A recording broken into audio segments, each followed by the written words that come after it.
वे हम आराध्य देव पर संशय न कर लें कि ऐसा क्यों। अनंत जन्मों में ऐसे हमारे दुष्कृत हुए हैं जिन्हें हम अधर्माचरण कहते हैं, पाप कहते हैं, कि अगर हमको प्रभु की शरण ना मिलती और फिर भोगना पड़ता तो हम पूरा हिसाब कभी नहीं भोग सकते थे।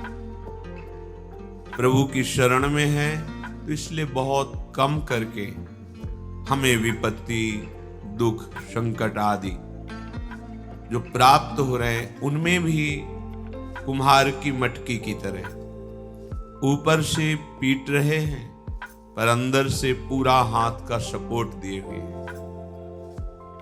हमारे जीवन में यदि हम शरणागत हैं हृदय से, तो जो भी घटना, परिस्थिति, संकट, विपत्ति आती है हमें निराश नहीं होना।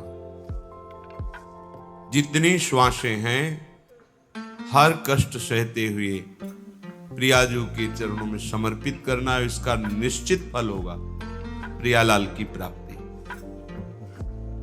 ये आसुरी बुद्धि हमें प्रभु के शरणागत होने में बाधा पहुंचाती है। इसी से हमें निराशा मिलती है। जितनी मात्रा में आसुरी बुद्धि होती है उतना ही भगवत मार्ग में निराशा पैदा करती है। और जिनके संपूर्णतया आसुरी बुद्धि का ही प्रकाश होता है उनको तो मार्ग ही समझ में नहीं आता है। आनंद का मार्ग भी उन्हें महान क्लेश और अशांति का मार्ग लगता है। किसी विपत्ति घटना में बहुत बड़ा मंगल विधान प्रभु का छुपा होता है। बड़े बड़े भक्तों के जीवन चरित्रों को जब पढ़ा गया, सुना गया और समझने की चेष्टा उनके चरण कृपा प्रसाद से की गई तो यही समझ में आया है कि उद्देश्य की प्राप्ति के लिए अब दुख सुख की परवाह नहीं करनी। जो भी दुख या सुखद परिस्थिति आती है वो शरीर के ऊपर आती है, आत्मा में तो कभी इसका प्रवाह, प्रवेश, कोई भी स्फुरना बिल्कुल नहीं है। ना दुख का प्रवाह है, ना विपत्ति, संकट, अस्त्र शस्त्र, मार पीट, इनका प्रवेश ही नहीं है। वही हमारा स्वरूप है। ना जानने के कारण शरीराभिमान से युक्त होकर बहुत सी गलतियां हो गई। उन्हीं गलतियों का फल इस शरीर को भोगना पड़ता है। वही हमारे कर्म किसी की बुद्धि में बैठ करके हमें दंड देते हैं। यदि हमारा कर्म ऐसा नहीं है तो त्रिभुवन में सब ईश्वर से संचलित है। किसी की ताकत नहीं है कि कोई कुछ कर सके। कई बार सत्संग में सुनाया है कि एक बाल्यावस्था से भगवान शालिग्राम की आराधना करते हुए विरक्त मार्ग के पथिक बने और हर समय भजन परायण और भ्रमण करते थे। एक दिन वो गंगा किनारे शौच आदि क्रियाएं करके स्नान करने को जा ही रहे थे कि 90 लोगों ने भाला, लाठी, तलवार लिए हुए मारो मारो ऐसा कह के घेर लिया। तो संत थे, उन्होंने हाथ जोड़ा और कहा आप सब मार तो डालेंगे ही, यदि कृपा करें और हमें इतना समय दे दे कि हम स्नान करके अपने शालिग्राम भगवान को स्नान करा के चरणामृत ले लें, फिर आप आराम से मार देना। भगवान की इच्छा से वो रुक गए, स्नान किया, शालिग्राम भगवान का सांगोपांग स्नान आदि करा के पूजन किया, चरणामृत लिया और हृदय से प्रार्थना की, प्रभु इस जन्म में हमने तो कोई ऐसी गलती नहीं की जिसका ऐसा दंड मिले कि 90 लोग प्रहार करके मारेंगे। क्या इन 90 लोगों के मारने का रहस्य क्या है? सच्चे हृदय से प्रार्थना की तो भगवान उनके हृदय में स्फुरना की और जैसे अपने को टीवी में दृश्य दिखाई देता है ऐसे दृश्य उनके सामने चलने लगा। उन्होंने 90 पुरुषों की हत्या की थी पूर्व जन्म में। तो भगवान ने कहा इनको 90 बार जन्म लेना होता और तुम्हें 90 बार मरना होता, पर मेरे भजन का प्रभाव है कि एक साथ ही 90 तुम पर प्रहार करेंगे। तुम मेरे ध्यान में निमग्न हो जाओ, शरीर छोड़कर अब तुम मेरे परम धाम को आओगे। भगवान ने हटाया नहीं, ये कृपा करी कि उसे 90 बार जन्मना मरना नहीं पड़ा। एक बार में ही 90 लोगों ने प्रहार किया और शरीर तो नाशवान ही है, एक ना एक दिन सबका छूटना है। शरीर छूटा और भगवत धाम को गए। अब अगर बाहरी चेष्टा देख ली जाए तो बड़ी भयावनी लग रही है कि भगवान का भक्त और 90 लोगों का मिलकर प्रहार करना, भगवान बचा नहीं सकते थे क्या? भगवान ने बचा लिया। बार बार जन्म मरण के चक्र से बचा। शरीर तो एक बार छूटता ही है सबका। बड़े महान सत्यवादी भगवत भजन करने वाले प्रताप राय जी की बहन उनके समीप आई कि आपके बहनोई की दशा बिगड़ चुकी है, बहुत औषधियां दिलाई पर वो मरणासन स्थिति में है। मुझे विश्वास है कि अगर आप कह दोगे तो फिर हमारे पति का जीवन बच जाएगा, नहीं तो बिल्कुल मरणासन। आप चलिए। तो उनका बहन हमारा जीवन भगवान को अर्पित है, हम भगवान से प्रार्थना किसी के बचाने की या सुख की या दुख निवृत्ति की ये सब नहीं करते। आज तक हमने कभी कोई कामना ही नहीं की अपने प्रभु से। पर जब बहन ने बहुत हठ किया तो गए, उनके बहनोई का सर गोद में रखा अपने, वो बहन के पति का, और माथा सहलाते हुए एकाग्र हुए भगवान से प्रार्थना की कि हे प्रभु करुणा करो, इनके कर्म संस्कारों को भस्म करके इनको जीवन दान दो। इतने एकाग्र थे कि उसी समय जो उनके पति थे वो बेहोशी अवस्था में थे। तो देखा कि भगवत पार्षद आए और उनसे कहने लगे कि अब तो हम तुम्हें नहीं प्रभु के पास ले जा पाएंगे, क्योंकि इतने महान भक्त ने संकल्प कर लिया है। तो रोकर भगवत पार्षदों से प्रार्थना करने लगे कि इतने जन्मों से मैं साधन भजन करके यही मांग रहा था कि अपने प्रभु से मिलूं, और आज मेरे मिलने का समय आया है। तो प्रताप राय भक्त होते हुए ऐसा कैसे कर सकते हैं कि भगवत मिलन में वो बाधा डाल दें? भगवत पार्षदों ने कहा भगवान अपने लाडले भक्त की इच्छा की पूर्ति निश्चित करते हैं, उनका नहीं नहीं ऐसा प्रताप राय नहीं कर सकते। और ये बात उनकी पत्नी ने भी और प्रताप राय ने भी ध्यान में देखी। तत्काल शुद्धि आई बाहर। उनका नहीं नहीं प्रभु बिल्कुल नहीं, इनकी बिल्कुल रक्षा नहीं करनी, बिल्कुल नहीं। भगवान से मिलन का अवसर आया है, अब बिल्कुल स्वस्थ करने की जरूरत नहीं। अब आप, ये बात बहन ने भी देखी, उनका हाँ बिल्कुल नहीं। अभी तक हम अज्ञान की धरा में चाह रही थी कि इनका शरीर स्वस्थ हो और ये मेरे पति हैं, मैं सुखपूर्वक जीवन व्यतीत करूं। पर आज मुझे पता चला कि भगवान का विधान बहुत जन्मों के बाद आज मिलन का हुआ है, तो हम अपने सुख के लिए इस भगवत मिलन में बाधा नहीं डालेंगे। अगर भगवान ना बताते तो कैसे कोई रहस्य समझ पाता? ऐसे ही अपने लोग हैं, अपने लोगों के ऊपर भगवत कृपा है। अब जो भी विधान हो रहा है भगवत कृपा से युक्त हो रहा है। कहो सो कहां जहां प्रभु नाही, कोई ऐसा स्थान नहीं जहां प्रभु ना हो।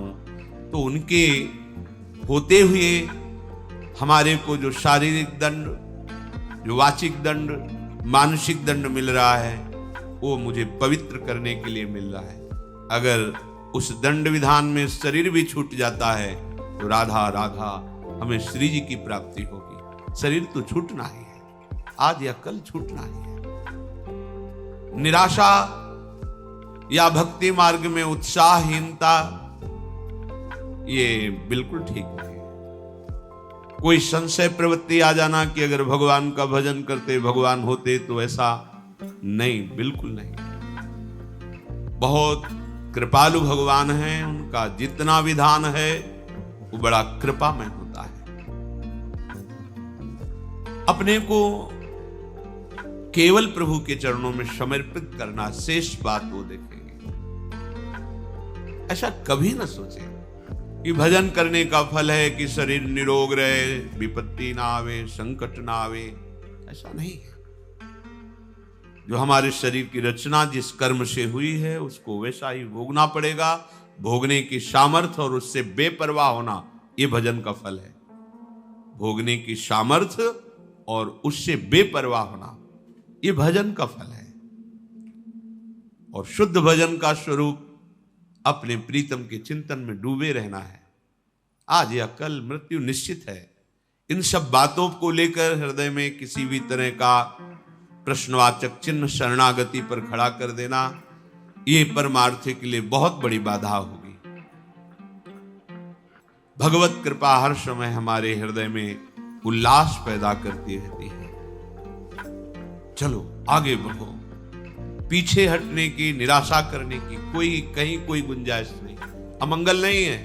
यहां प्राण निकल जाना भी मंगल है।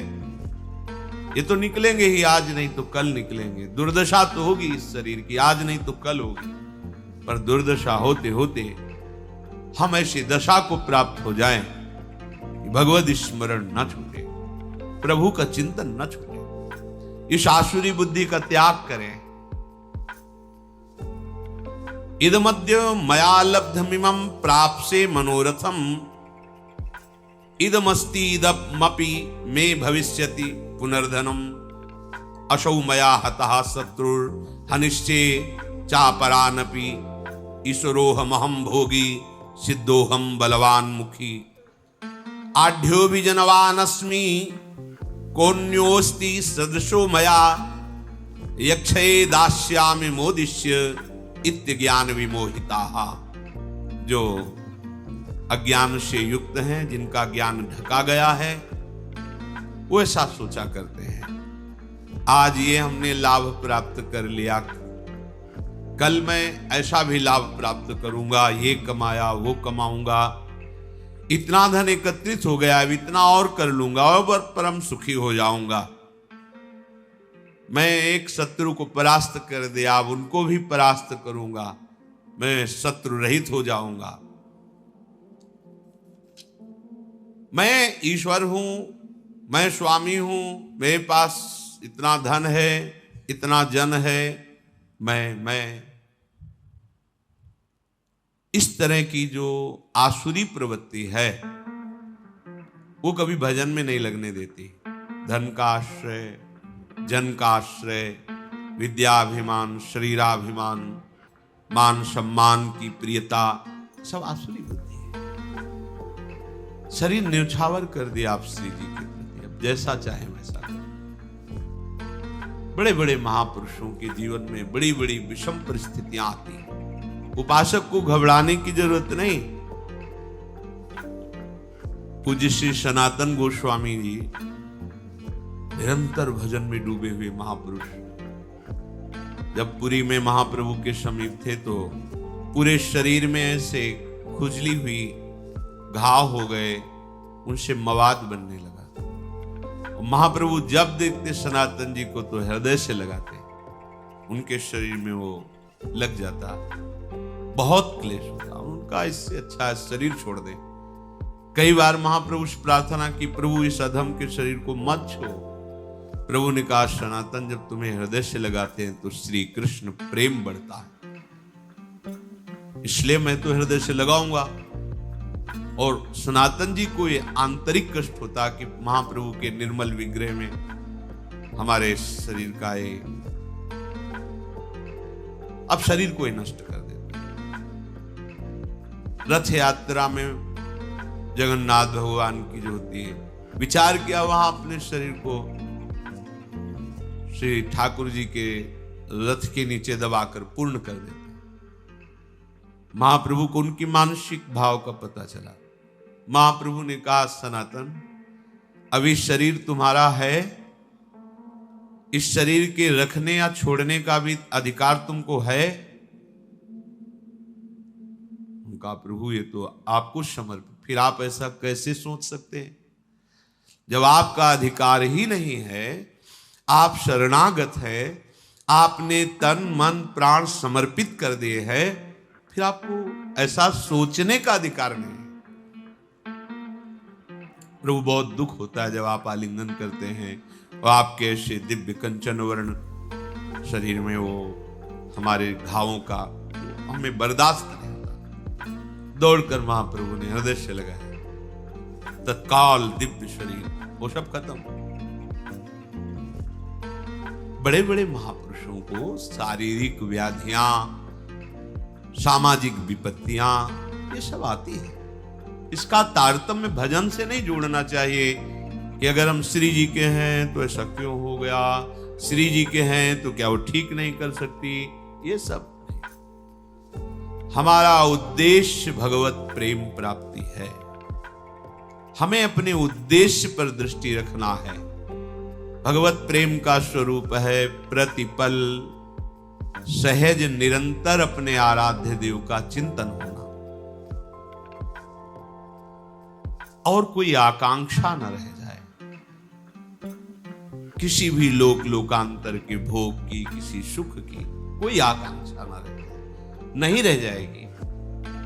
बड़े बड़े सिद्ध महापुरुषों को यही अपने वृंदावन ब्रज क्षेत्र में महामहिम श्री पंडित बाबा जी महाराज, पंडित रामकृष्ण ऐसे महापुरुष जो बाल्यावस्था में ही भगवान के साथ कंचा गोली खेलते थे, गोविंद देव जी के साथ। एक भंडारा किया तो संतों के पास अर्थ आ जाता है तो संत सेवा में लगता है, ठाकुर सेवा में लगता है।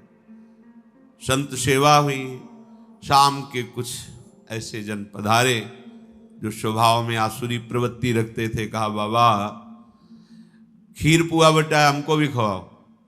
भैया हो तो मध्याह्न में राज भोग लगा, बट गया, अब तो है नहीं। लाठी से प्रहार किया, खोपड़ी फूट गई, रक्त स्राव होने लगा और वो कुटिया में गए तो उन्हें कुछ मिला नहीं, तो वही अपने गमछे से फिर पट्टी बांधी। इतने बड़े महापुरुष जो बाल्यावस्था से भगवत साक्षात्कार किए सिद्ध महापुरुष, इसका कोई महत्व तो नहीं है। किसी ने पीट दिया, किसी ने गाली दे दिया, कोई विपत्ति आ गई, कोई रोग आ गया तो बोले इनका भजन लघु है, इनके भजन में ताकत नहीं है क्या? नहीं, जिसने मारा था वो भस्म हो जाना। अभी साधुता समझते क्या हो? ये नहीं, मार्ग को समझिए, नहीं तो माया का कार्य है संशय और अविश्वास पैदा कर देना। संशय और अविश्वास ये जीवन का सबसे बड़ा संकट है जो अनंत जन्मों के लिए बीज बो दिया भगवत विमुख होने का। इसलिए कभी संशय नहीं, कभी अविश्वास नहीं। जैसी भी परिस्थिति बढ़ते चलो, आगे आगे बढ़ना है। अमंगल शब्द है ही नहीं, विश्वास कर लीजिए। कितने हम आपको चरित्र बताएं महापुरुषों के जिनकी निरंतर भगवदाकार स्थिति है, ब्रह्माकार स्थिति। हमने उनके दर्शन किए। बरगदिया बाबा नाम के गांव में क्या होता है कि जैसे जो प्रधान वृत्ति होती है उसी में संत का नाम रख दिया जाता है। तो बरगद के वृक्ष के नीचे रहते थे गंगा किनारे, तो उनको बरगदिया बाबा कहते थे। जैसे एक संत भगवान आजीवन केवल सतुआ ही पाए तो सतुआ बाबा उनको कह दिए। एक संत भगवान थे कि जो भी आवे कितना बड़ा करवा रखते थे, पंजीरी देते, उन पंजीरी बाबा कह दिए। संत लोग, संत जनों के नाम गांव के लोग अलग रख देते, गुरुजन नाम रखते हो अलग होता है। संतों बरगदिया बाबा उन्हें कहते थे। उनके पैर में जरा सा ऐसे खत हुआ, फिर सड़न शुरू हुई, पूरा पैर मवाद से। कोई भी जाता बाबा दवा, ऐसा नहीं, कीड़े पड़ गए। बाबा कीड़े पड़ गए हैं इनके। नहीं, उनका भी प्रारब्ध, खाने दो। चेहरा प्रसन्न, हर समय ब्रह्माकार वृत्ति, शरीर से निष्प्रिय। ब्रह्माकार वृत्ति अर्थात साक्षात ब्रह्म रूप, और शरीर पैर में कीड़े पड़े हुए। इसका तारतम्य भजन से नहीं जोड़ा जाता। यहाँ संत कॉलोनी में रहते थे पूज्य स्वामी श्री महेशानंद गिरी जी महाराज, काफी समय पहले ही पधार गए। बहुत ही ज्ञानी, समस्त शास्त्रों के और बहुत ही गंभीर और छुपे हुए महापुरुष, मलिन चद्दर, लाल रंग का, ऐसे अवधूत। जब जाते बात करते तो ऐसा लगता जैसे अमृत पिला रहे हो, शास्त्रों की गूढ़ बातें, साधना की गूढ़ बातें। तो जो संतों की मंडली चलती रहती ना, सुबह देखो परिक्रमा मार्ग में, उसी मंडली में एक संत बड़े ही ऊंची स्थिति के, एक गशाहरी होती है यहाँ अंगुलियों के मोड़ में, जहां से वो फिर धीरे बहुत ही जलन पैदा करती है।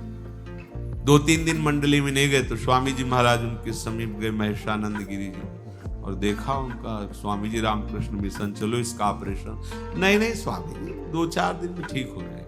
धीरे धीरे वो बढ़ी, फिर हाथ 10 दिन बाद गए तो यहां तक हाथ ऐसे पीला मवाद से भरा। उनका स्वामी जी अब तो आपको चलना पड़ेगा, अब आपकी बात नहीं सुनेंगे, आपको चलना पड़ेगा। हाँ ठीक है, तो कल तक का समय दे दो, कल हम चलेंगे। हाँ स्वामी, कल तो हम गाड़ी लेके आएंगे, रामकृष्ण मिशन आपको ले। कल जब गए तो आसन में से बैठे, निष्प्राण हो चुके थे, शरीर चला गया। महापुरुषों जो भगवत चरणारविंद में इतने तल्लीन हैं, वो चाहें तो नई सृष्टि कर सकते हैं। वो अपने अंगों की पीड़ा को नहीं मिटाया, क्योंकि जानते नाशवान शरीर इसको भोग लेते हैं और प्रिया प्रीतम के समीप चलते हैं। ये संशय वृत्ति हृदय में बिल्कुल नहीं होनी चाहिए कि यदि भजन का फल सुख है तो इनको बुखार क्यों आ गया, भजन का फल सुख है तो इनका अंग भंग कैसे हो गया, भजन का फल भगवान रक्षा करते तो इनको गाली किसने दे दी, इनको पीठ किसने दिया। हमें सावधान रहना है, हमारी निष्ठा में परिवर्तन ना आने पावे, और चाहे जैसी परिस्थिति हो वो हमारे प्रभु से पास होके आ रही, पक्का समझ लीजिए। हमारे द्वारा कितने भयंकर पाप हुए तुम क्या जानो। मेरे कृपालु प्रभु आज कृपा करके उनको बहुत कम में भुगता करके अपने मार्ग में ले चल रहे, उनकी कृपा का पता नहीं। हम लोग अज्ञानी केवल वर्तमान को देख, हमने तो भजन किया, कभी कोई गलती की, गलतियों का खजाना जमा है तुम्हारा, आज उनकी कृपा से तुम भजन कर रहे हो। तो ये शरीर जब बना था तब उसका प्रारब्ध निश्चित हो गया था, इस अवस्था में इस दंड को तुम्हें भोगना है, तो दंड दे रहे हैं और उसके साथ दुलार कर रहे हैं, और हमारा अविनाशी मार्ग पुष्ट हो रहा है। कितनी बड़ी कृपा है। तो हम हर समय कृपा का अवलोकन करें, कभी किंचन मात्र भी प्रभु पे संशय न करें, उनके विधान में प्रश्नवाचक चिन्ह न लगा दें। ऐसा क्यों किया प्रभु, प्रभु क्या ऐसा नहीं कर सकते थे। निश्चित मानिए, कोई भी शरणागत के ऊपर जो विधान हो रहा है वो प्रभु का बहुत सोचा समझा विधान है। यदि वो शरणागत है अंदर से, हम बाहर की बात नहीं कहते, बहुत संशोधन करके पास किया हुआ विधान है, और उसका फल भगवत प्राप्ति है।